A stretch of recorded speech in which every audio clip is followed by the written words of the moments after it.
সুন্দর নাম রাখা। সাহাবায়ে কেরাম রাসূল সাল্লাল্লাহু আলাইহি সাল্লামকে জিজ্ঞাসা করলেন, কদ আলিমনা হাক্কাল ওয়ালিদি ফামা হাক্কুল ওয়ালাদি ইয়া রাসূলুল্লাহ। ওগো আল্লাহর রাসূল, আমরা মা বাবার হক জানি, সন্তানের কি হক এটা জানতে চাই। فقال رسول الله صلى الله عليه وسلم أن يحسن اسمه ويحسن أدبه।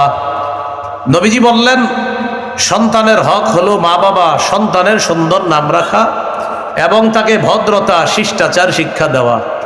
তাহলে সুন্দর নাম রাখা এটা 6 নম্বর করণীয়। আবু দাউদের হাদিস 4949 নম্বর হাদিস।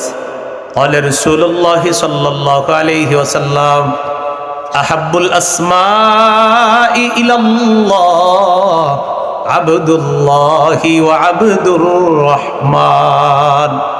রাসূলুল্লাহ সাল্লাল্লাহু আলাইহি সাল্লাম বলেন, আল্লাহর কাছে সর্বাধিক পছন্দনীয় নাম আব্দুল্লাহ, আব্দুর রহমান। তাহলে নাম অর্থবোধক হওয়া, সুন্দর হওয়া।